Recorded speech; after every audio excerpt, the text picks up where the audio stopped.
second, what the heck is a tech guy doing blogging, right? Well, what I've learned in the technology industry, and I own Intro, by the way, which is obviously the logo on my shirt, the screen, the jacket, the bag over here. But what I've learned about blogging is that it helps really create relationships with our current customer base. Because in the IT industry, like many other service industries, you used to go into a home or a business, you fix whatever needs to be broken, and then you kind of disappear, or at least in the minds of the people that you service. So the challenge is that you have to be able to stand in front of your audience on a regular basis, and you can do the traditional newsletters, you can do, I know real estate agents will send out the calendars that come out, so there's all sorts of goodies and stuff that people will send out. You here for blogging? Yes. Okay, have a seat. And she made it pass. You're good. So yeah, the thing is that you really have to stand in front of your audiences to make sure that they understand that you're a business in order to develop relationships. Our company's been around for about 26 and a half years, so we really developed some good relationships. And unfortunately, in our business, we've had customers pass away, which is a testament to that line of, we want to be your IT company for life. And literally in a lot of instances, it's happened. So, but the sad thing about it, if I can get my clicker to work. Oh, there we go. It helps to click down as opposed to up in order to get the sliders. But the problem with people is they really don't care about your business. So you can always tout about I'm the best computer repair, I'm the best whatever, but people really do not care about your business. It's all about the professional relationships, but it's also about the solutions you provide as a business. So I don't know if any of you have been to classes this week that talk about your elevator speech and how to present yourself, but it's important when you brand your business or when you create your business, you're presenting it in a way that you're offering solutions as opposed to being the best at whatever, because there's every business that's in here, everyone is represented in one form or another, like by 10 or 20 times. So those businesses are out there. So what makes your business stand out from the other businesses that are out there? And it's the value that you provide to people as far as your business is concerned. And so, that's a true statement, right? Obviously the other goal too is to make money, right? Yeah, it's good to make other people's lives better, but we all want to be profitable as well.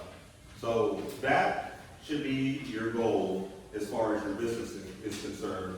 And that's where a blog comes in, because you need to create a form where you're making people's lives better in order to help them achieve the goals and dreams that they want to achieve. And like I was saying earlier, it is all about your relationships that you build in business. It's not the business. People aren't doing business with the business unless you're a McDonald's or a Walmart. But for mom and pop or small businesses, they're doing business with you. They're doing business with the individual. So you've got to really understand that when you start to get in the process of creating a blog. Because the mistake that I made years ago when I started doing a newsletter was just to make it nerdy and about computer facts that no one cares about, right? Do you guys really care about what type of processor is in a Macintosh computer? No, everyone's like, heck no, I don't care about that. You really care about which processor is faster, an i5 or an i7 or an i3? No one wants to hear about that stuff. But I tell you what people do want to hear about. They want to hear about the struggles that other people have encountered with technology and how those problems are solved. And once you start to solve problems, you begin to develop relationships. People get to know you, they get to like and trust you, and in order for people to want to do business with you, they have to know you, like you, and trust you. And one of the hardest things is starting a blog. It's almost like a balancing act, right? It's like, golly, what the heck am I going to write about? There's so much in my industry here. And just to kind of get a show of hands, what industries are represented? You start because we had this conversation. And introduce yourself so everyone knows. I'm Jane Bardwell, and I work for a professional lice removal company. We take lice out of kids' hair, send them back to school, and the parents are happy. Really? Did you send a note to the school that said Yeah. this kid's lice free? Yes. That's awesome. Do you mind, ma'am, Oh, your name? yes, I have Loretta, how are a, you? yes, how are you doing? I'm doing good. I have a jewelry and accessory business. Okay, all right. I'm Sonia, and Hi, Sonia. I'm an illustrator. So what do you illustrate? Come on, that's like a broad. I'm an illustrator. It's 3D Do you do models? illustration. Like, No, I make characters out of felt and wire, and then they're all miniature, and then I do miniature sets. are you And then serious? photograph them within the set. Oh my gosh, that's incredible. So when you said I'm an illustrator, I'm thinking Marvel, DC Comics, where like, hey, I've got this picture of Batman. Can you illustrate it for my boys' room? No, you don't do that, right? No. Okay, all right. Ma'am, you in the back with the Gatorade, your name and what you do? My name's Robin. I have an LLC called River by Purpose, so I have an apparel line that is geared around purpose and education. And then I also run a blog and I share testimonies. But I'm a little scarce on that part, so I like start it and then stop it. And because I feel like if I don't have a testimony to share, then I can't figure out other content because I don't want people to know about me, which I think is a problem. So You don't want people to know about you? no, because I don't want to make my business about me. I want it to make it about. It has to be about you though. It has to be. I know you're like, I don't want it to be about me, but it does. That's, yeah, the product is good, but in order to develop those relationships, it has to be about you. That's why you see the rise of influencers now in, as far as social media in the world. So everyone here knows what an influencer is, right? You're looking at one. I don't consider myself one, but I mean, you have large corporations that are moving away from traditional advertising and turning to social media influencers because these people have connected with a wide range of people. So if an influencer I know is marvelous in the Midwest, and she pretty much does everything. So we're talking about an influencer that has 100-something thousand people following her just on Instagram alone. So all she's doing is posting with products. But people are embracing those products because, gosh, I forget her name. The marvelous in the Midwest is such her name. But anyway, they're embracing her as an individual as opposed to the products. But she's tempting these products, but they're embracing the products because of her. All right, now we got some. Jan, you get to go next. What do you do? Introduce yourself and what do you do?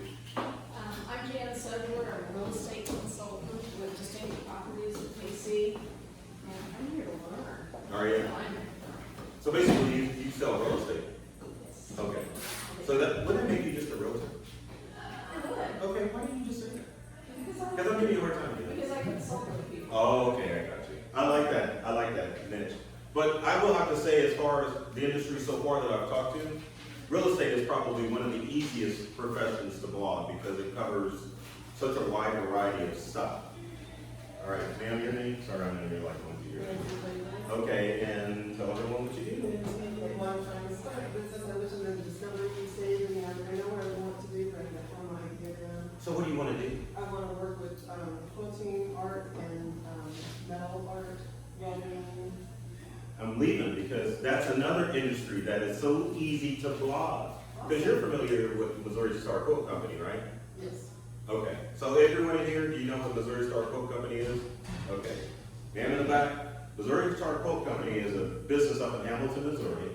It got its fame because Jenny Jones, the owner, started a video blog on YouTube 10 years ago, back before video blogging was real popular. And so all Jenny did was like the cut patterns that they had. She showed how to assemble those patterns and to make these beautiful quilts. So I thought Missouri Star was kind of like, but then I visited my mother-in-law out in Colby, Kansas, and I'm like, hey, next time you're in the area, you need to go to this quilt company. And she said, Missouri Star Quilt Company? And I'm like, how do you know that? They're global. But it all started because of Jenny doing a video blog every Friday about how to assemble these quilts. And quilting, you may think like it's grandma thing, it is a huge, humongous industry. And people come all over the world to go to Missouri Star Quilt Company. I don't quilt, but But I had to do computer business up near Hamilton, Missouri, and guess where I stopped? Missouri Star Coal Company. So they're huge. Terry. Terry Sprick, everyone. Say hi, Terry. I'm here to glean a nugget of wisdom from Burton. I really don't have, I officiate a few times a week and about 1,000 times a year. I'm an election judge. I volunteer a couple times a week. And, I run a sprint center. But whatever, Terry, so let's go back, like 7, 8 years when your newsletter went out. 2005. So let's say 12 years. So Terry used to have, how many subscribers went to your calendar? 30,000. 30,000 subscribers. Terry used to send out this calendar of events. How often did you send it out? Once a month. Once a month. And all Terry sent out was, hey, here's all of the social events, here's all the business events that are going on in the metro area. And this guy single-handedly grew a list to 30,000 subscribers in the metro area. 30,000. And it was all word of mouth, right? Yeah, because I wish I hadn't done it, but I wish the tools that you have today were available then. Right. I wouldn't have quit doing it. Yeah, all he had to do was, because we have MailChimp, we've got Constant Contact, we've got WordPress, all that stuff. This guy here, he did it with just, you had a Roadrunner account, right? Yeah. Yeah, he just did it with the Roadrunner account. 30,000 people. I mean, that's commendable. That's a long time ago. Yeah, it wasn't that long ago. It's like, you said it like it was 20 years ago, so. Okay, last two, and then I'm gonna get moving. Ma'am, your name? My name is Liz Williams. And what do you do, Liz? I am starting a consulting firm that is in the realm of education, teaching schools, staff, customer service skills, and teaching parents parent advocacy skills. Cool, awesome. And last but not least? My name is Shelley Fritz. I'm pretty fresh out of graduate school, so I'm really working on getting my business going. What kind of I'm business? a healer, educator, and I'm moving into the medical cannabis space. That is awesome. All right, let's move on with our tips. So number one, since we have our established business here, is you want to write for your audience, not yourself. A lot of bloggers get self-centered, and I know this kind of counteracts what I said. I'm You doing right? But when I say write for your audience, that doesn't necessarily mean that you're writing solely for your audience. That means that you're giving content to your audience that they're able to digest and walk away with. That doesn't mean that you do not write about yourself. So kind of give you an example of the way that I write for my audience is, when I start my blog, I'm like, hey, it's Burton, this is what's been going on as far as technology-wise. I've encountered this problem myself. I've struggled with this. Our family deals with this. So I start out with a little personalization as far as the introduction is concerned to kind of draw them into the actual content. But at the base, it needs to be about your audience, because if you're just writing about yourself, meaning that you're only talking about yourself and what's going on in your life, you're going to lose your audience because you're not providing them with any valuable content. And all of us, well, most of you are kind of paying attention to me, but in my mind, I really have the attention span of a gnat. So even though I'm like delivering this presentation, my mind is like in 20 different places, right? And that's your audience. You have to think about that. You've got about 8 seconds to draw people in, or they're going to move on to something else. And information drives the internet. People are on the internet because they want to know stuff. Why do you think Google's so popular? Wikipedia, YouTube, those sites give information out. And so in your blog, you've got to be able to give content out to your audience. So how do you identify your audience? I mean, that's key. You've got to be able to go out and identify your audience. So one of the things that you can do if you have a current customer base, you can ask, what types of information do you want? Another way to identify your audience is to look and see what problems you're solving every day in your business. And my business is pretty darn easy because there's all sorts of technology issues out there, right?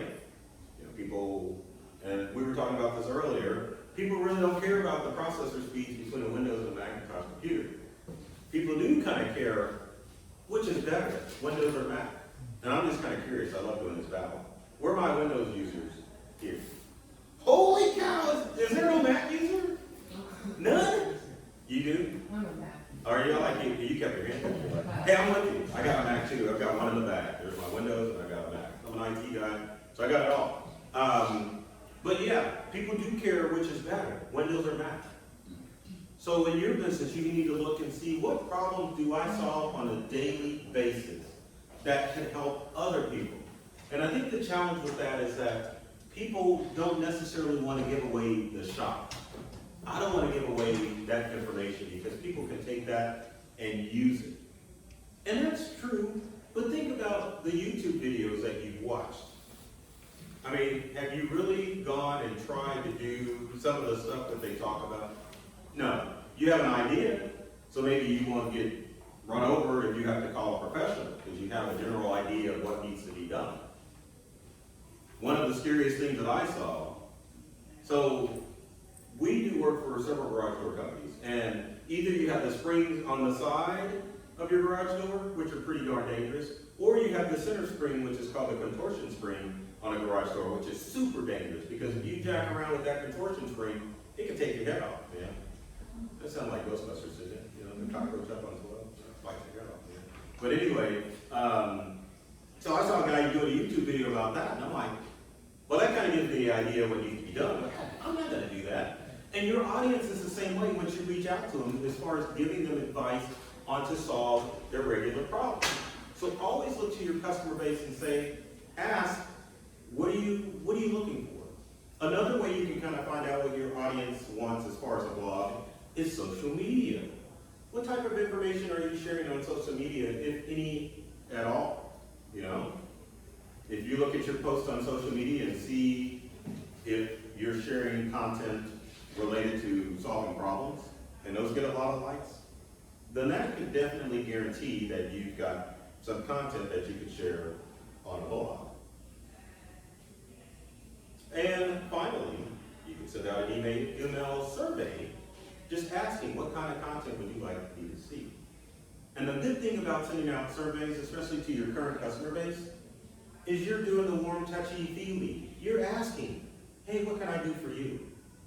And what greater gift than that to ask people, how can you help them empower their lives and better their lives? That's the thing that makes businesses stand out. How can I help you achieve your goals? How can I help empower your life? Because in your business, it boils down to your tribe. It boils down to your tribe, and that's what you want to start with as far as your core audience when it comes to blogging.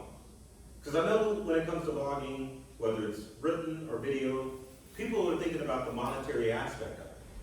Like, man, if I get on YouTube and I get 10,000 subscribers, then I can start monetizing those videos and, you know, just start making some instant money in my sleep. But you don't want to think so grandiose first. You want to concentrate on your current core customers and satisfy their needs. Then they will start to reach out and share your blog or your written blog or your video blog to other people. And then that's how you grow your blog where it becomes big and awesome and more people are like just tuning into your content. So always think about your tribe. Look at the people, and if you don't know who your tribe, I've got to ask this. How many of you do your business on social media? Come on. Just one person? I don't know. You post? Yeah. Oh, okay. Are you supposed to raise your hand? Yeah, it's not just on social media though. So Okay. that's everywhere, so. Oh, that's fine. But yeah, I'm not saying that's the only thing. But yeah, if you look and see the people that frequently like your posts, when you post to social media, that's your tribe. That's your tribe. The people that tag you in posts, that's the tribe. That's who you want to satisfy because they're your cheerleaders. They're your homie. They're your posse. They're the ones looking out for your business and wanting you to see you succeed. That's who you need to go after. So always think of your tribe. And then once you get your tribe, then you can start conquering and taking over other tribes, right? I mean, in business, it all boils down to, I love saying this, because the guys will get this. Terry, you remember the movie Highlander? You remember Highlander. See, what was the thing between all the guys that have the swords and what was the phrase? I mean, I know it. I just want to see if you guys know that. Can only be one. There, Terry got it. There can be only one. I mean, you don't think that. Well, they say you're not supposed to think that when it comes to business, but that's the goal. It's like Monopoly. You want Park Place, Broadway, whatever. You want all that, but you gotta start small. So that's your goal. Get your tribe, and your tribe will help make stuff easier. So when it comes to blogging, as far as your audience is concerned, make sure you get a little creative with it as well. You know, don't just do the same old boring stuff. Be creative with it and make it enticing and fun so that people look for your content, look forward to your content for your next blog. So number 2, and we talked about this, concentrate on creating blogs that solve problems and meet the needs of your readers. And one of the best ways to do that, once everyone stops writing, I'm waiting. You know, you can take pictures of these too. You want your blogs to be conversational, kind of like we're having a conversation now. Because if you're too matter of fact, then it's just going to be dry and boring and no one's going to read it. So you want to write in, I always get these confused, first person, almost at third person. It's like, what are you doing up here if you don't know the difference between first and third? Write first person, have a conversation with somebody when you're writing your blog.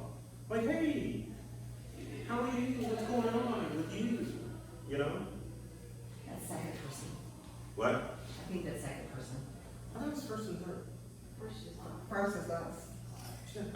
Oh, so third is, hey, Okay. how are you doing? Oh, anyway, make it a conversation. Make it a conversation. Because the challenge is there are so many blogs out there. Kind of almost like the library. So we'll make sure it stand out. If you're having a conversation with your audience, it's just going to open up dialogue, and that's going to help create a bonding with your business. The other thing you want to concentrate too when you're writing your blog is that you have to stay within your brand. Do not get so far off base that you're writing about stuff that has nothing that's going to draw people back to your business. Right? So you're doing jewelry, and what's the other stuff? It's accessories, you know, anything that really blings and. Right. So you, Things.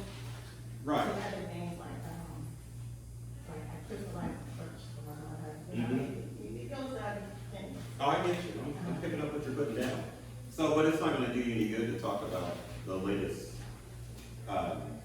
who's got the best pasta in town, right? No. Exactly. I mean, you can mention and say, hey, I was at Jasper's and I had some really good spaghetti, and this is what I wore, and this is what you should wear if you go out, you know what I mean? Yeah. So always stay on your brand, stay on point. So I mean, it's not going to do me any good to talk about fashion accessories. You know, it's not. I mean, what I'm going to say, yeah, I have my diamond earrings on. I want to go fix it. This is the accessory that I recommend if you go work on them. And I do have ear piercings. I just don't have them in it. So. But yeah, I mean, it doesn't really do any good. I have to concentrate on what's going on. I have to concentrate on what's going on. The other thing you want to do with your blog is you want to make sure that it's not wordy. 300 to 500 words max. Remember, people have the attention span of a gnat. Me included. So don't get like you're writing, I don't know, like you're writing a Bible or War and Peace. I was about to say that. Yes, War and Peace. Or The Art of War. That's another long, lengthy book. Do not get that way. You want it quick, deliver it. So my recommendation as far as the points of your blog, number 1 is your introduction. Hey, it's Burton. How are you guys doing? Let's see if I can make one off the spot. Okay. So hey everybody, it's Burton. You know, hey, the holiday season's approaching, and I don't know about you, but my family really enjoys this time of year. But you know, the holidays are stressful, and I know you guys deal with stress too. Let me show you some apps that are going to help you get the most out of the holidays. And then that's your first paragraph. Second should be like your facts. Like, hey, these are the apps that you need to use. And just for the heck of it, I'll throw some out there. So one's called Waze. How many of you use Waze to like navigate from place to place? You know, your car's got GPS, but Waze is kind of fun. You use Waze? So the fun thing about Waze is that you can add celebrity voices to Waze. So that way you can have Samuel Jackson giving you directions to go to point A to point B. Another app that you can use to make the holidays easier is the Food Channel app. You can cook with Bobby Flay, Reed Drummond, all of your Food Network stars, and make cooking joyous. And then finally, there's another app called Happy Cow. So if you've got vegans or vegetarians in your life and you want to go out to eat for the holidays, you can download Happy Cow and find the nearest vegan or vegetarian restaurants in the area. That all kind of helps all your lives, right? And then when you close your blog, you want to do a call for action. What do you want people to do? Do you want them to visit your website? Do you want people to give you a call? Do you want them to say, stay tuned in next week? Definitely have a call to action. One of the call for actions that I have at the end of my blog is, hey, if you, let me think, I gotta make sure I get it right. If you got comments or questions, be sure to email me at burton@callintegralnow. And then I have a link where people can click on it. But then obviously I want them to know, hey, just don't be calling me for free computer advice. To say if you've got some complex issues, you need to contact our office at phone number 888-256-0829. And finally, if you enjoyed this blog post, be sure to share it with your family or friends, or click on the social media links below so that you can share them on social media. Because I mean, if you just write it, people are like, hey, thanks. I'm looking forward to the next one.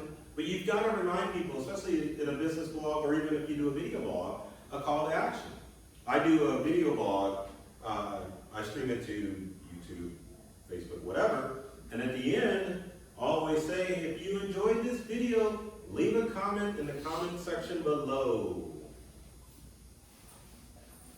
If you want more great tech tips, be sure to visit our YouTube channel, as well as all of our social media pages for both Integral, and I actually point to the on-screen logo, and I'm sure you've seen video blogs on YouTube where people will have to click the subscribe button, because that's a call to action. That's what they want people to do. They want people to subscribe, so that way they're not having to always share, hey, come look at our video blog. If you subscribe, YouTube is going to alert you when that video goes live. Another call to action would be, we're on all the social media channels, so like us at, and then you put it. So always have a call to action, because the ultimate goal is to get people to do business with you, or to interact with you, or when they have a problem, especially one that you're addressing, that they're going to call you. They're not going to call Joe down the street to get service or whatever. And I think one of the hardest things with the blog is practice makes perfect. So your first blog is probably going to suck, right? Because you not have any. Why are you looking at me like that? It is. I mean, like you're not going to like crash and burn. I'm just saying it may not flow out as smoothly as you want it to. But you've got to get in the habit of just writing and communicating with people. It's like conversations when you first meet somebody. They're not always smooth. You know, you stumble. There's certain things you don't want to share. You know, so you kind of hold back. Like, maybe I don't want to share that. They don't want to know that. But as you do it more on a regular basis, it becomes a lot more easier because you just get into the flow of doing a blog. I mean, it'll get to the point, if you do enough blogs, you can just think of something and you can just do it off the top of your head. One of the things, and I can't remember if I've got a slide for this, as far as practicing blogs and things that you can choose, go with seasonal stuff. Go with seasonal stuff to write about. Because what time of the year are we in? Holiday season. So, let's start with you. Okay. So what could you write about as far as holiday stuff is concerned? How to dress up and decorate for holidays. You want to go to parties or? That was 2 blogs. You said decorate and dress up? Yes. So decorate would be one, wouldn't everyone agree? Yes. Yeah. Dressing up is another blog post. So yeah, because obviously if you're going to, say, an office party Yes. or formal, these are the things that you need to do. And you would start that blog like, hey, it's Loretta, you know, holiday season's here, who's ready to party? right? Who's getting ready for those office parties? I know that I've got several events that I'm going to attend, both professional and personal. You know, and I struggle with the accessories that I am going to wear to these events. Let me show you how to make those easy decisions as far as what accessories you need to wear to both your office parties and your personal parties. That sound like a good intro? And I don't even know anything about that. I mean, I do. You know, I don't know about jewelry and stuff. I think men's do. Oh, okay, I believe that. But I mean, do you see where I'm going as far as that's, if we're having a conversation, you know? I'm telling you, you're telling your audience, hey, For men too. I party, yeah. You can do it for men too. You can say men and women, that draws both people in. So how do you accessorize for a party? Everyone gets that because you're an office party. Dan, you're next. You got the easiest job. What should I know about the holidays and real estate? Why it's a perfect time to list your house or sell a house. But why? You mean, Or you, I should say, you probably should phrase that, hey, don't think that okay, so you can start it with like, you know, a lot of people think that the holidays are the worst time to sell a house. But let me tell you, this is probably one of the best times to sell. And I know you've been dragging on that house that's been on the market for months. And you're thinking you may be taking it off the market because the holiday season's here, but guess what? I can help you get that house sold during the holidays. Here's how you do it. So another thing that you can do too, how, with the holidays being here, how to decorate your house or to stage your house so that it'll sell easier during the holiday season.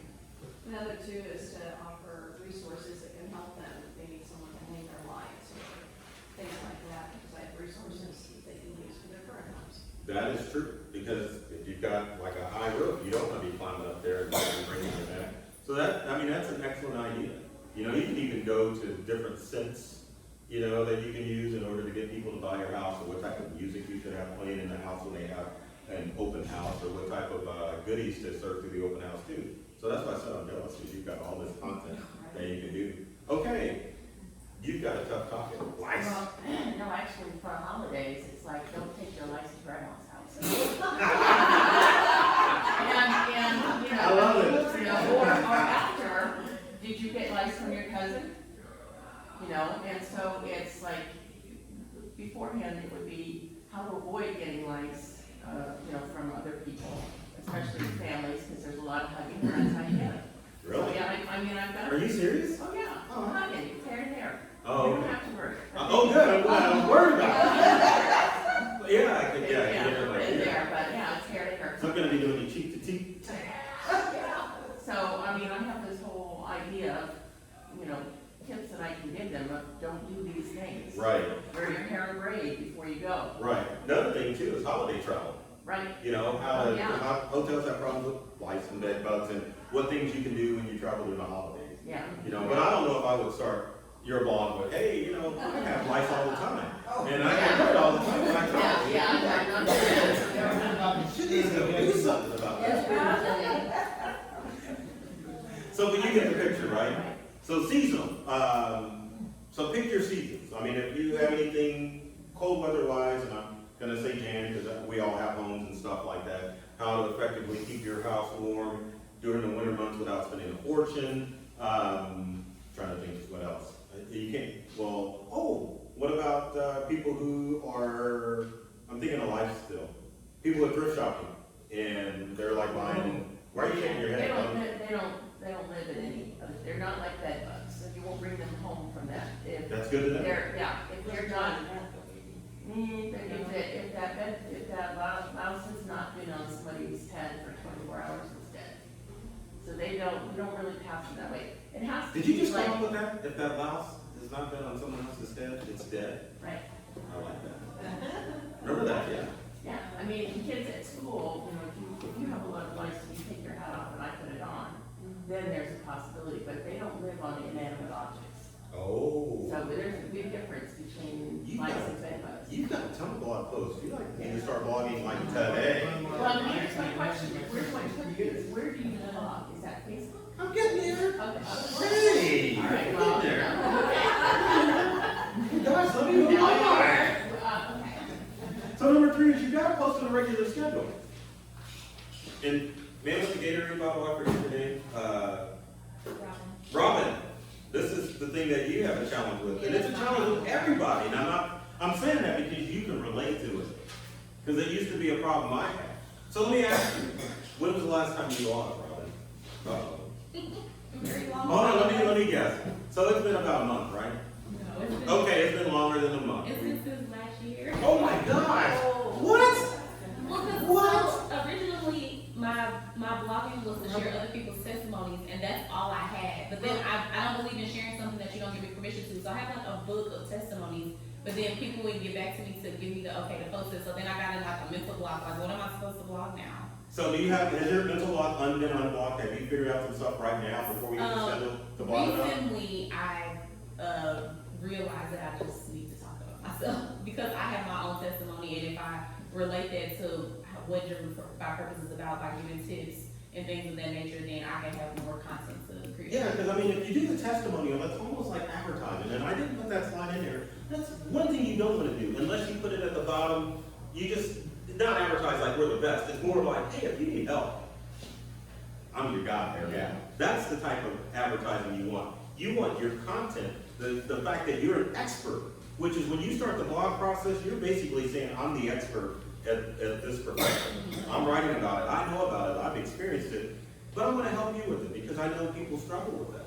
So that's what your blog needs to be about. So again, what are you gonna blog about?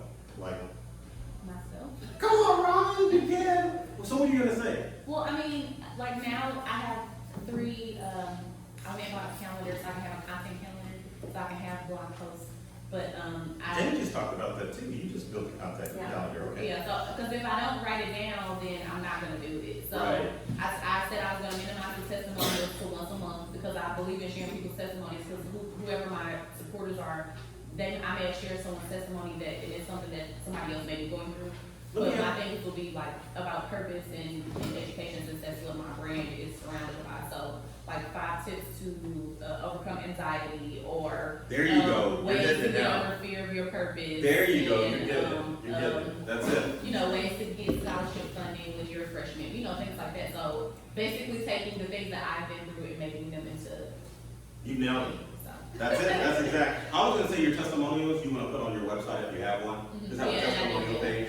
Just leave it there. I don't know if I would necessarily put it like in a blog post, because you just want to concentrate on the information. So going back to practice makes perfect, Robin hit the perfect thing as far as what your topic should be. Should be 5 tips, 4 tips, how to, and you said that. You said how to. Yes, Jan. Something I started doing was creating a list of problems that I can help someone solve, or what are the common problems for a homeowner. Yes. And then I just started creating a list, and it's amazing, and I could pull out any partners who can help provide content. Maybe it has to do with roofing, or insurance, or things like that. Well, you don't know if you want to do that, Jan. Maybe you just want to mention that company, but it needs to come from you. You don't want to push it off to the partner. But I mean, I could pull in and Right. get content from them. So getting on a regular publishing schedule is very important when it comes to blogging.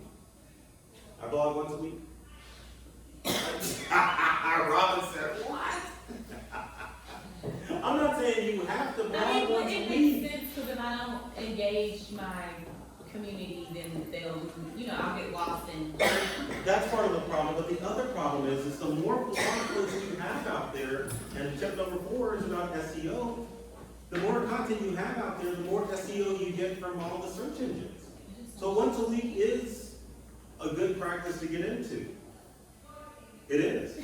Now you can do every other week, or maybe once a month, but it's gotta be on a regular scheduling process so that your readers know or are expecting your content. Their mouth is watering because they're like, oh my gosh, Robin's blog is coming out, I cannot wait. I mean, they may not do that, but that's what we hear in our mind, right? Because it's all about positivity. So yes, get on a regular schedule. And what schedule should you follow? A schedule you'll keep. Well, besides that. So the best days to send out your blogs are, is this pointer gonna work? Oh, this is the first time I've used this clicker. Oh. Okay, it ain't working on the TV. It's on the wall. I saw that, it was on the wall, and it go to the TV. No way. Okay, so Tuesday, Wednesday, Thursdays are the best days to send out your blogs. Because that's when, what did you say? send out your email? You sent yours on Friday, didn't you, Terry? And I said the first of the month. Oh, this is the first day? Yeah. Okay. So you said, any of those? Tuesday, Wednesday, Thursdays are the best days to send out your blog posts. So what about the time of day? Okay. Okay. After lunch. After lunch? After lunch. Okay. First thing in the morning, guess what happens when people come to work? Well, they got a ton of emails over. So they're just deleting crap. What is lunch? What is lunch? Like, what is Noon to considered two. lunchtime? What'd you say? What is considered lunchtime?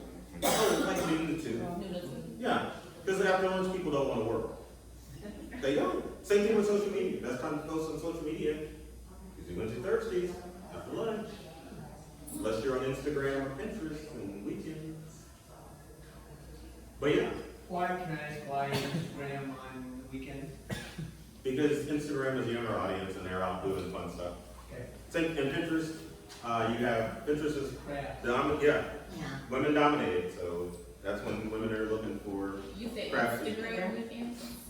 yeah, evenings and weekends. LinkedIn is not a, like, for example, LinkedIn is not an weekend evening social media platform because professionals are on it, and when the workday is over, they're not gonna be posted on But for LinkedIn. Instagram, if younger people are out doing stuff, then evenings and weekends will probably not be better, right? No, because No, they're posting what they're doing. Hey, I'm at this concert, got this video, I'm at this restaurant, so that's why. That's another topic, that's another, go ahead, you had a question. Yeah, I got cut out, lost in all this. So Pinterest, what time? Weekends, 10 to Weekends? 2. But it has nothing to do with blogging, unless you post your blog to Pinterest, which is okay, because you can do that. AM, 10 a.m. to 2 p.m., because after that you're doing family, news and all that other stuff. But I'm glad you brought that up, because it's kind of early. And like I said earlier, you want to use themes when it comes to your blog.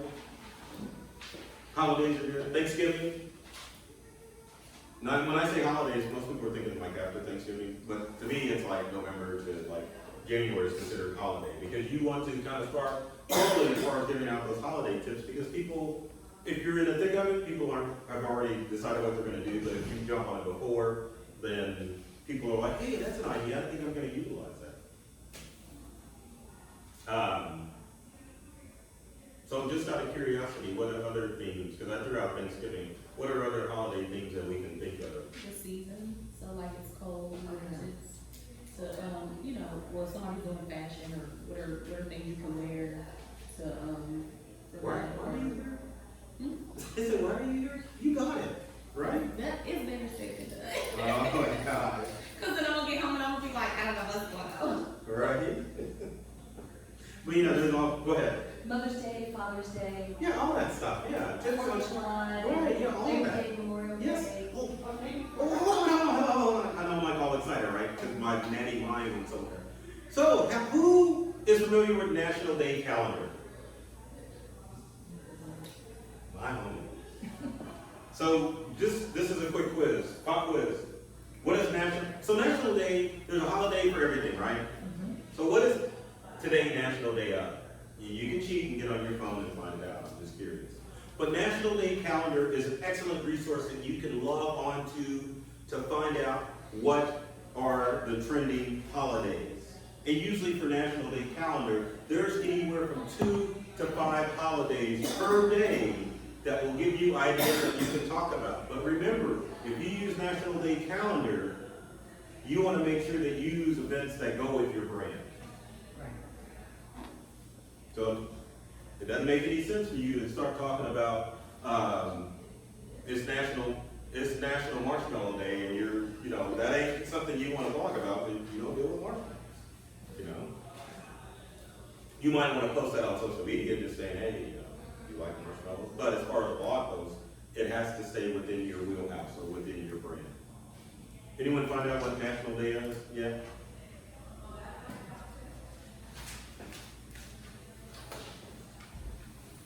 Well, holler if you find out. We'll move on. Oh my God, I went to the National Day calendar website and now it's sending me all these messages. I got like 4 messages. Did you subscribe to something? I don't think so. It said, do you allow cookies? And I clicked that. Oh, But that'll do it. While you're looking, Today is National Red Mitten Day. Red Mitten Day? National Gingerbread Cookie Day, National American something Day. Smokeout. Is today's the Great American Smokeout? Great American Smokeout. Yeah, Great Thursday American before Smokeout. Thanksgiving. No one in here can talk about that, but at least you know it's a national holiday. But you can talk about Red Mitten Day. It's back, right? There you go. So another thing is hashtags.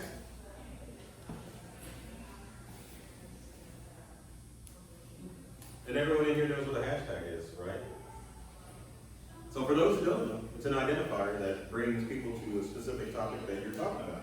And it's important to use hashtags, not within your blog, but maybe at the end of your blog, so that social media platforms and Google searches will pick it up. So the quickest way to find out what hashtag is trending to your industry is to type in your industry in Google.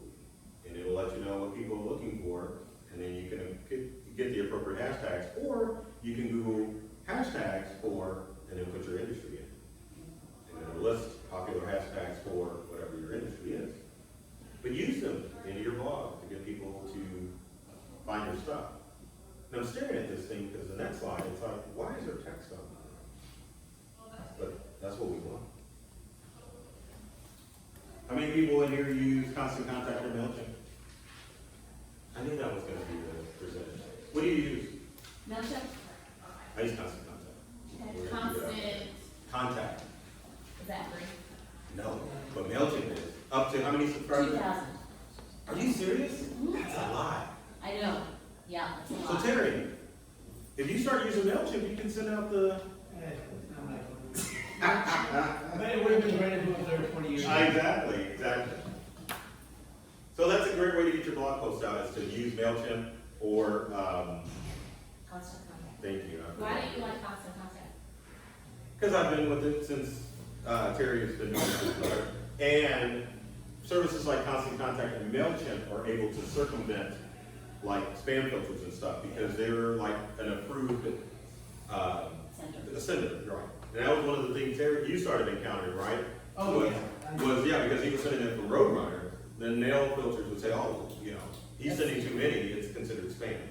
So when he started it, it wasn't a problem, but then after a while, it became a problem. However, if you're on Gmail or YMail, then Constant Contact and MailChimp goes to To like the update. subscriber? No, Update it's or like an subscriber? updates folder or Right, promotions exactly. folder. That's it, And yes. it gets buried. Yes, Does MailChimp, I know kind of, it is opt in, opt out, Yeah. automatic. right, exactly. That's the law. That is the law, yes. You have to give Yeah. people an option to I opt in didn't or know opt out. that's cool. MailChimp does, yeah. But the other thing too, when you're doing blog posts with your subscribers through MailChimp and Constant Contact, it's gotta be permission based. You gotta ask. Say, hey, and one of the best ways to do that is when you meet people at events like this, say, hey, you know, do you mind if I add you to my email list? You say yes, and you can do it. Just don't like by names, yes. We offer drawings at, like, this weekend, we've got a huge trade fair, and we offer drawings. So what are you giving away at the trade fair? $45 gift certificate for any of the services we provide. That's it? No Amazon gift card or TV or anything? That's what, take it or leave it. But we have little slips that say, enter for a drawing, or sign up for an email list and enter for a drawing. Right. I mean, yeah, that's fine. I mean, yeah, you definitely want people to, you want to get their name somehow, so that's a good way to do it. Yes, Terry? It's all topics. When you do all those and then, you know, it's amazing to me that you go sign up for something. And the next day you get 8 things about that topic. Right. Is that considered opting in when you sign up for a giveaway? Yes. That you're If it okay says, yes. Yeah, if it says it, like when you fill out the form and it says and by doing so, you're opting into our list. Yes. Yes. Some companies are sneaky with it, Terry. They'll have it like down or in the terms of service, so they'll have all this wordy crap. You're giving out your email address and you're basically agreeing to be on their mailing list. You know, when you hit I accept and I agree to the terms and conditions, one of the options is you're opting in your email for this mail list, so yes, beware. But a newsletter is a good way to get that blog post out. Another way to get your blog post out is on social media. I know both Constant Contact and MailChimp have the ability when you send out your scheduled mailing of your blog, because the whole purpose of your blog is to draw people back, to inform people and to draw people back to your website. So if you send out an email with MailChimp or Constant Contact, you want to have the first paragraph of your blog and then have a link that goes back to your website for people to read more.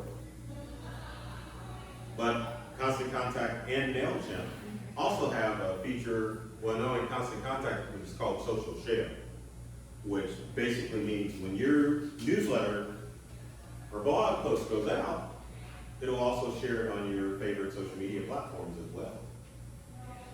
So there's MailChimp. Yeah, I said Constant Contact.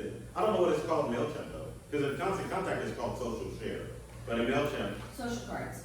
okay, But then you can also customize for Facebook, Instagram, and Twitter. right. What about LinkedIn? It does not. Constant Contact. It does? Yes. Fantastic. Yeah, but you gotta pay, obviously. Not extra, but it's part of the subscriber service. So Right, maybe for the paid MailChimp. it does. that could be, but that's kind of important. Another thing that you can share, and I can't use the laser pointer, and the icon's not even on here. You can start getting the word out about your blog by posting it on LinkedIn, because on LinkedIn, you can share articles. So it's a pain in the butt, because you create your blog, and then it's like you gotta copy it and post it to LinkedIn. So the next question is, because everyone's looking at me crazy, how many of you are on LinkedIn? Oh, everyone's on. Okay, here's the next question. How many of you post on a regular basis on LinkedIn? I knew the hands were gonna go down. And I don't use LinkedIn for my business. Don't do that. But I don't know how to like, I barely know how to work with, I know my job that I have now about using LinkedIn, but I put like what my work history is, but I don't know how to like kind of smash in there, I'm an entrepreneur and this is what I do also. It's like, well, I don't know, LinkedIn is like another world. Put it in your profile, and then you can also make a business page on LinkedIn. You sure can, and you need to. Yes. Yes. You need to, because with like Facebook, there can be multiple Joe the Plumber Facebook pages. On LinkedIn, there can only be one Joe the Plumber LinkedIn page, because once you grab that title, So will I it's have two gone. pages, or you can make a business page from your main profile? You can make a business page from your main profile. Like on Facebook, yeah, really. Cause I was like, I don't wanna have two pages, I barely can like remember them. Right, exactly. But you have to remember your social media pages are gonna get found SEO wise quicker than even your blog or your website is. So that's why it's always important to create the social media equivalent for your business page as well. Because if people are looking for your business and they can't find you, at least your social media pages will pop up. And like blogging, social media, even on LinkedIn, is all about the relationships.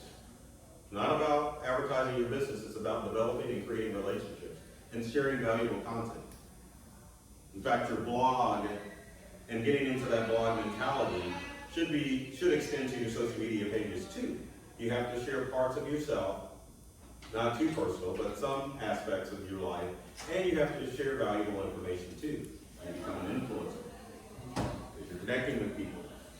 But LinkedIn, if you go to the main LinkedIn page, underneath share a post, there's a share an article, is what it's called. So if you click on that, it allows you to do your layout, which is what we're going to talk about as far as your royalty-free photo or one that you take, and then your information as well. And the good thing about the LinkedIn article post is you can put your hashtags in there too, because LinkedIn is using hashtags equivalent, or using hashtags.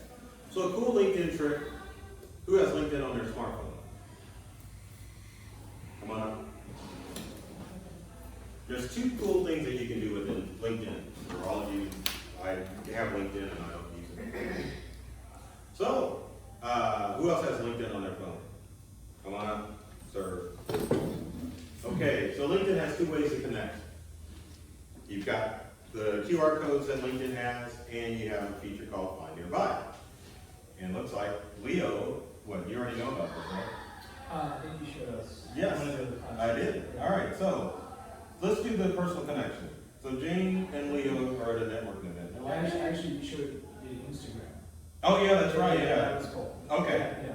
See, I'm pretty. So, okay, so I what don't do you? know how to do it here. I'm gonna show you. Okay, Okay, so both, when you click on my network, and Jane, it's the same window, it's just the icon with the two people.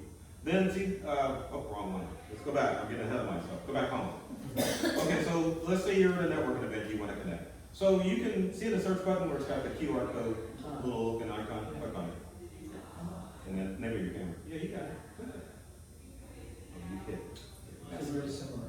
See the square right there? Yeah. Good. That's what I did. You got it. There you go. So now LinkedIn has the ability.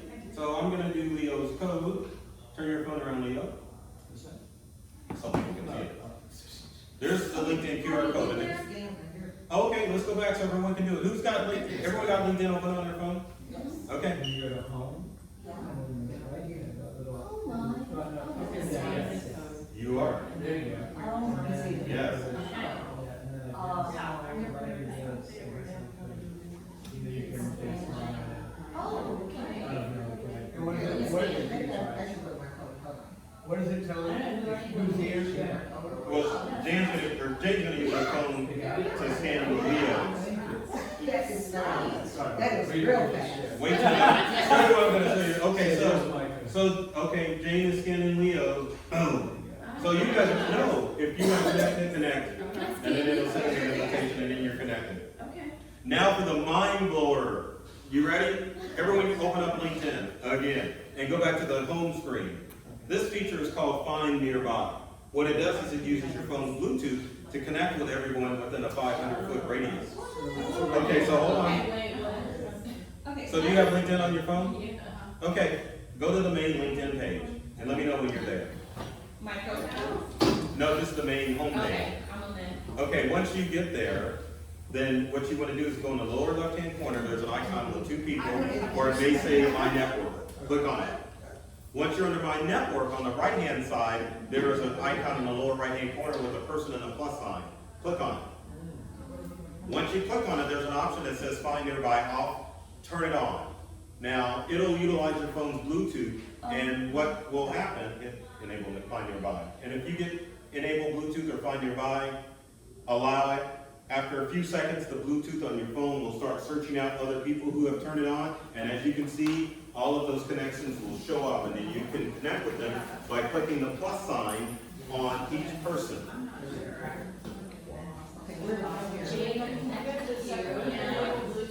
Yes, you do have to enable Bluetooth. No problem. Go to the little, No, you do have to, well, he didn't accept it, but just invite him. And then here, the other thing, Jane, is to scroll up. Oh, there's more. So where does it go once you scan? plus. Just into your invitation? Yeah, that's go to your invitations, and then you can accept it. Okay. What was the first thing? Well, Did you only do that if you're standing next to someone? Well, it's the QR code. You basically scan someone's QR code, then you connect. But Find Nearby uses Bluetooth. So if you go to large events, you can definitely turn it on and connect with people. There. The reason I bring this up, if you're looking for a quick way to get subscribers to your blog, connect with them on social media, especially on LinkedIn. Because the good thing about connecting on LinkedIn, it will show you in order when you connected with people. So you can send out that generic letter that says, hey, it was nice meeting you at Global Entrepreneurship Week. This is what I do. Do I have your permission to add you to our our mail list? You can just do it in one fell swoop. Because the other option is all the business cards that you collected, you gotta go through each one, email them, and then you can add it. But with LinkedIn, you can definitely quickly send that out. Everyone like that trick? Yeah. Thank you. That Right. is awesome. I hear. I wish they all did that. Yeah, you guys better hang around and connect with me. I've got a slide for it, so yeah, I'm gonna force you to connect with me. I'm joking, only if you want to. So number 4 is make sure that your blog is SEO optimized. Everyone in here knows what SEO is, right? Yes, and I'm waiting. Search engine optimization. Basically, it should be called GEO. Google, or it should be maybe GSO. Google Search Optimized, but they use the PC term, Search Engine Optimized. And that's basically what you want to do is in the text of your blog is that you want to put in those keywords that are going to pop up in a Google search when people are looking for your content or your services. So the big SEO keyword for my industry is computer and laptop service or repair service. Because when people are looking for computer service, they're gonna type in either computer repair or computer service. You got a suggestion? No, question. So, I'm like, am I missing another one? Go ahead. so for video blogs, Mm-hmm. so the SEO piece, would that be in the title and description? It would be, because for video blog, most people, and that's a good question, because I almost got tracked with a written blog, but with a video blog, your title, which also opens up to your search engine optimization, should be how to. Because when people are looking for help, it's always how to, whatever. That's the keywords that they use for video blog. And I guess what I'm really asking too is, Google's not scanning the words that you're speaking within, or do that? That's a good question. That I don't know, but I do know that Yeah. your descriptor Right. and your At keywords, minimum, right? your keywords and your hashtags at the end of the YouTube blog or video are picked up in the YouTube search. Yes. And what about the closed captions on your the YouTube That videos? I don't know. I know what you're saying, but I don't know if YouTube is, or if Google is picking up the, I'm thinking maybe because Google is able to look at text that has wordy in it, so I would imagine that the closed captioning that is included in your YouTube video would be Google searchable. Yeah. I'm thinking As it long as would it's be. spelled correctly, you kind of have to go back and check the Right. transcript. Right, That's exactly. true, that's a good point. And I hate to say this, but for when I do videos, I usually use restream.io, which allows you to stream to simultaneously to everything. Facebook, LinkedIn, if you subscribe to LinkedIn, you can live stream to Twitter, you can live stream to YouTube, all simultaneously. Can you, what was that again, please? Restream.io. Restream. Restream, like you're restreaming to every platform. Wow. I forgot what, Twitch, What the hell It's is a that? game. .io, yeah. It's a gaming channel. So do you find it, But Restream, the reason I brought it up, Restream doesn't do the subtitles. What I have to do on Facebook is to go back and afterwards and then enable it, because Facebook's got the ability to go in and automatically do the subtitles. Yes, Robin? do you find that with it being, like less people are picking up books and liking ebooks and things like that, that it's better to video blog instead of regular blogging? Do you find that you get more traffic and more interest? Depends on how you video blog. Now, if you're just uploading videos to YouTube, that's a challenge because you're counting on someone's gonna be able to find your video via SEO. If you live stream to YouTube, then your subscribers will know. If you live stream to Facebook and tell people that you have a YouTube channel, it has wider reach. Live streaming through the social media platforms is announced to your entire network that you've gone live. And video is king as far as content on all of the social media channels. Now keep in mind, live streaming has become popular because each social media channel wants you to utilize their live streaming service. So you can upload an organic video to like Facebook or Twitter and stuff like that. That's great because the videos are gonna get shown higher in the search or in the algorithm of the social media channel. But if you're using live stream, it's gonna kind of beat the algorithm and go out to more people. So that's why video is a little bit more important than just regular. Does live streaming make sense from like a local marketing perspective, or is it just gonna go out? Okay. Yeah, definitely, yeah. Because I mean, you want to, because the problem with the social media algorithms, yeah, you connect it to people locally, but when you post on your social media channels, only a handful of people see that stuff. Right. So if you live stream in your entire network, Facebook, Twitter, even YouTube is just pushing it out saying, hey, and even LinkedIn, if you sign up for it, it'll push out to your entire network saying, hey, so-and-so's going live.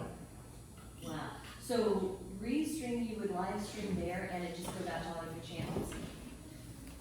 It's the Wow. next best thing to sliced bread. Because think about it, if you do a live video or do a video, you've got to upload that video to each platform. Mm-hmm. If you do a live video using Restream, then you just do your video. Now the only channels you can't do with Restream are IGTV, which is Instagram. You still have to upload video to Instagram TV. You still have to upload videos to Pinterest. Believe it or not, you can upload videos to Pinterest. And if you aren't a LinkedIn Live beta tester or in the program, you still have to upload video to LinkedIn. So I'm sorry, I'm so stupid about this. So No, it's a lot to take in. The live stream portion of this, is that actually live? So someone's got to be filming you in that moment and it's going, right? Right, exactly. Or you can do like I do, get a tripod and just, we're not live right now, but just recording video. But you put your phone on the and just go. Yeah, exactly. And the good thing about live stream is that it doesn't have to be, and think about, I always bring up the analogy of America's Funniest Home Videos. Mm-hmm. Those videos are crappy quality, but people watch it because of the content of it. Be someone's shaky home camera, someone's smartphone, doesn't matter. It's the content in the video that matters. So, and as far as wording, we talked about wording as far as an actual written blog post. Video blogs, 3 minutes is what you just want to deliver that quick tip and be done. Now, some people have shows that they live stream. Once you build up a large audience, then you can create your own live streaming show.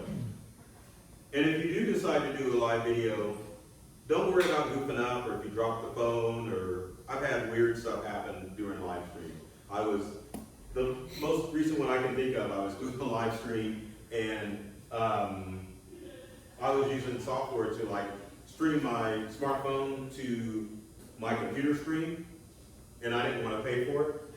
And so the software alert popped up in the middle of my live stream saying, do you want to pay for this or do you want to continue using the free version? And I'm like, I hurried up and closed it and said, sorry, I'm using the trial software. So stuff like that will happen. The week before that I was doing a live stream and I start the video off with me on the screen saying, hey, and instead it was my cluttered Windows desktop that was like the intro screen, because I have intro music, and then it's supposed to be, hey everyone, it's Burton Kelso, technology expert. And it was like, hey everyone, it's Burton Kelso, technology expert, but people were looking at my cluttered Windows screen. So luckily I saw it and was able to switch. But that's okay, because it's the content of the video that really matters. So, but back to SEO, Google is probably one of the best places to look to find out what SEO is, like I was talking about. You want to really do your Google word search to find out what keywords people are using to find you, and use that in your video blog and use that in your regular blog as well.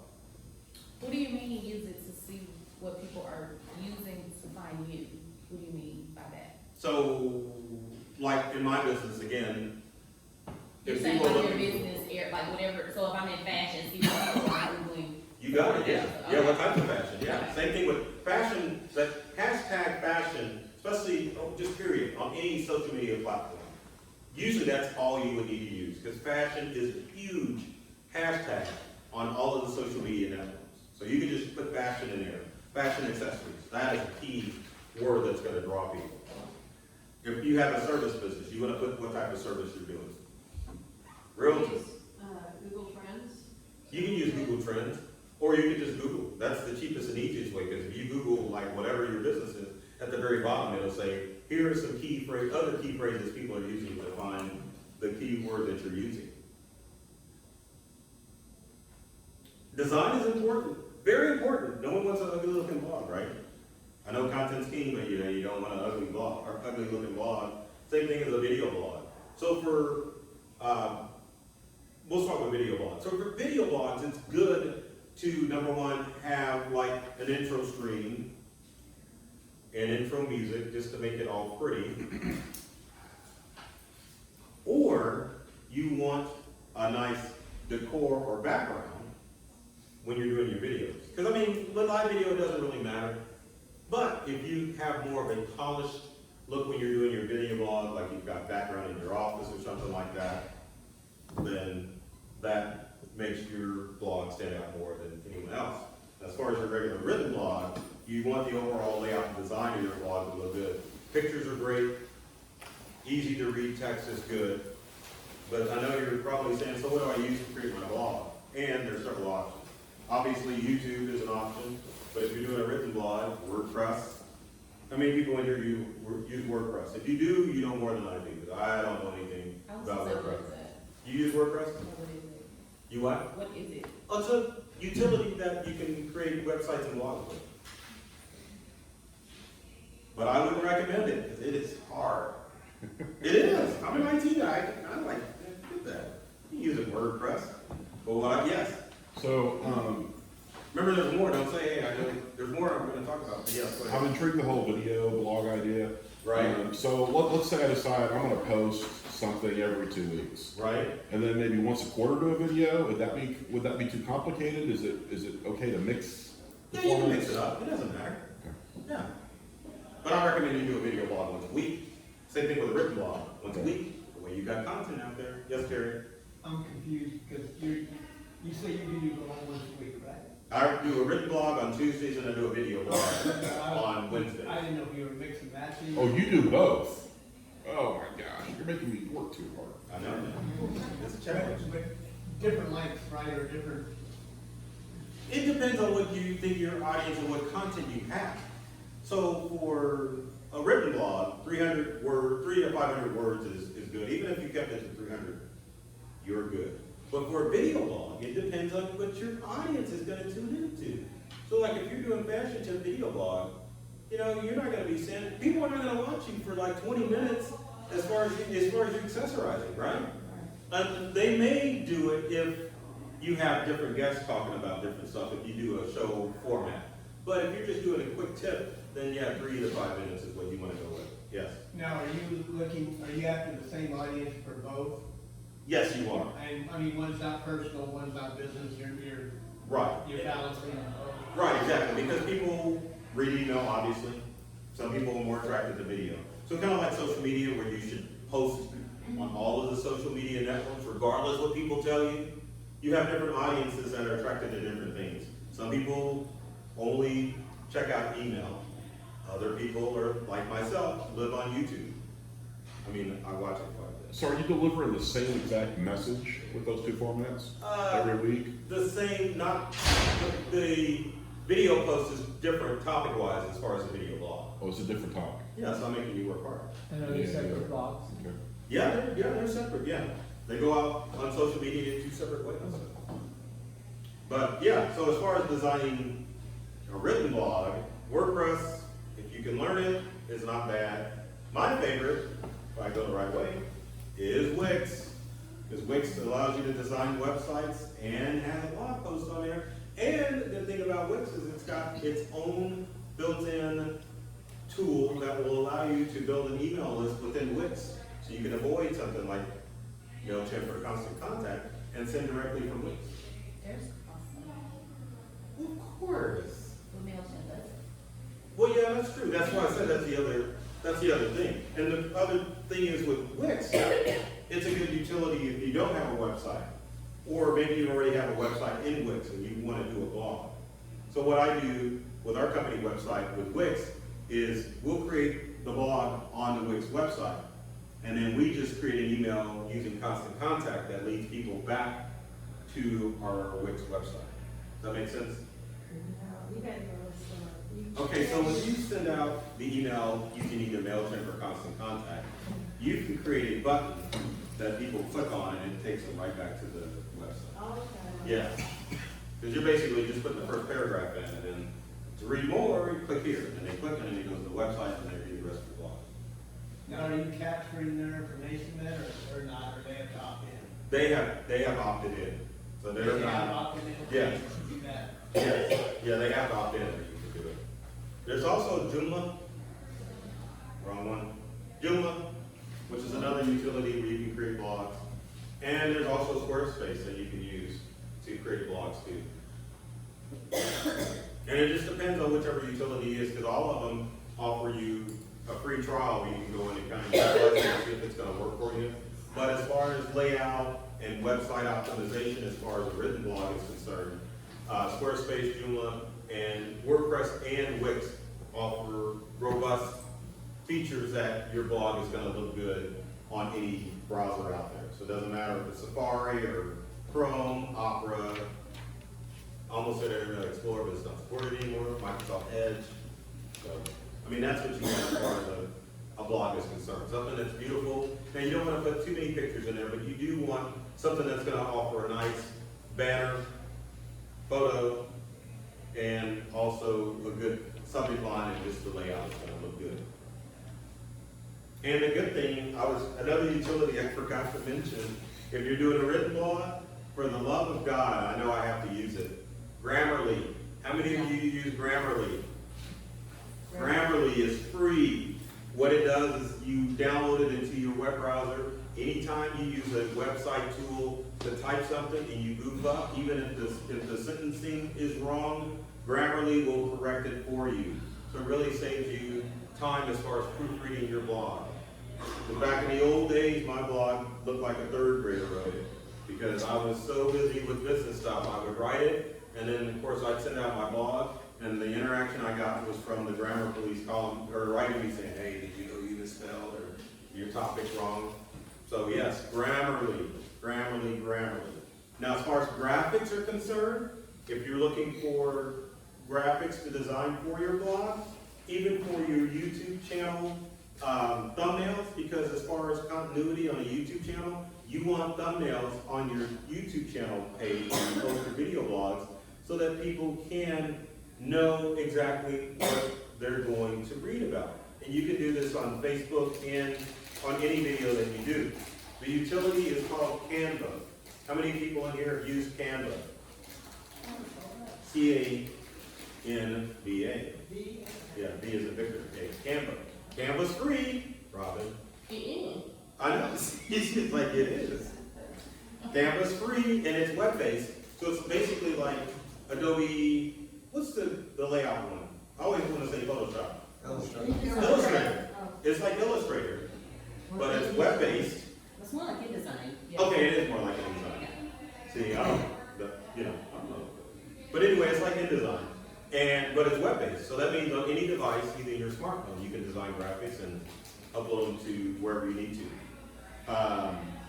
The other good thing about Canva, this is kind of off topic, it also has templates for your YouTube channel, like the little thumbnail that lets people know what your video's about. It's got templates for your social media banners. So for Facebook, LinkedIn, Twitter, that banner at the top that you should have a graphic at, it'll do that. It'll format it for blogs. So it's all built in there. And the good thing about Canva is that it's got royalty-free pictures in it that you can use at the top of your blog. You can even do print design and order prints. Yes, you can. But that costs money. It does. See? But it's all in one Robin, place. me and you are here, right? I'm here. I'm here. Add me into that link right there. What'd you say? Add me into that. Yeah. You like it is free. It's me, right? So you can Yeah. also download it and then flow it into InDesign or wherever you want to print it from and print Right. it on your own. Yes. So if you don't use Canva, it's a very powerful tool. I highly recommend that you get it. All right. So the other thing that many of you are struggling about, and I always love bringing this slide up, always turn to your R&D department. And I know somebody in here knows what R&D stands for, right? Research and development. Nope. Nope. Rip off and duplicate. And I don't mean plagiarize. I mean what you need to do when you're researching your blog is that you need to look at other bloggers out there that are in your industry and see what types of things they're doing and adopt those designs so that you are doing the same thing. I'm not saying still blog posts. I'm saying look and see what type of content they're putting out there. Look at the frequency of their content and craft your blog or your video blog to that method. Do you have a question? I just wondered if you were gonna give us any examples of some to look at, too, that you see as good blogs. I know, other than yours truly. Let me think. And give us yours truly, too, because I've never looked at yours. Yeah, so you can either go to Call Integral now and look at our blog. CALL. Why don't I just give out business cards? There you go. I hate paying for that, but yeah, I'll do that. But yeah, our blog is a pretty good blog post. Here you go, take one and pass it around. Probably Hungry Girl would be a good blog post to take a look at and see what Hungry Girl is doing both as a video blog and for a written blog. Do you have a blog? Marie Forleo? Is that you? No. Oh, okay. She's an expert though. Yeah. Marie Forleo? But you're an expert too, so you're gonna start blogging, right? Yes. Okay, there you go. Absolutely. That's what I wanna hear, right? Who was the one you mentioned earlier that was, maybe you out at the beginning that was like, renowned? It was late, right? What, 100-year-old?